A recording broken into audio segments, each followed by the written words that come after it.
ገላጋይ መጥቶ ሲያድንህ እንዳማራር ነው ያልኩ ያለሁት እንዳማራር የዳን ነው እውነት ቢሆን ኖሮ ፕሪቶሪያ እኮ ቲፒኤልኤፍ ሊደርሺፕ ላይፍ ላይን ኮን ይጨመረለት በህዝብ ተተፍቶ የነበረ ሊደርሺፕ ራሱን ማደስ የሚችልበት እድል ነው የፈጠረለት ያንን ከባከነ በኋላ ህዝባዊ አጀንዳ ቢኖረው ኖሮ ፕራይዱን ውጦ ይል ነበርኩ ደብረጽዮን እኮ ስልጣኗ ስለተከለከለ ካልሆነ በስተቀር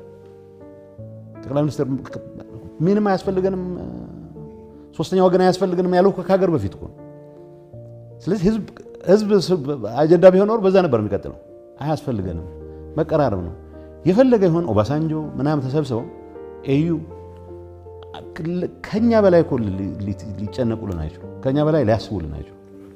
ሶ ኢንጌጅመንቱ የሚያዋጣው ነበር ግን ተጨማሪ ኪሳራ እንዳልኩት ሻዕቢያ በጣም ተከኖበታል በርካሽ ዓላማውን ለማስፈጸም ኢትዮጵያን ለማተራመስ በርካሽ የሰው ኃይል እየሰበሰበ ነው እንዳልኩ ነው ዋናው የራሱ ሰራዊት ፕሬቶሪያን ጋር ነው ጥበቃውን መረከዝ አይፈልግም ስለዚህ ሌሎች ይሞቱለታል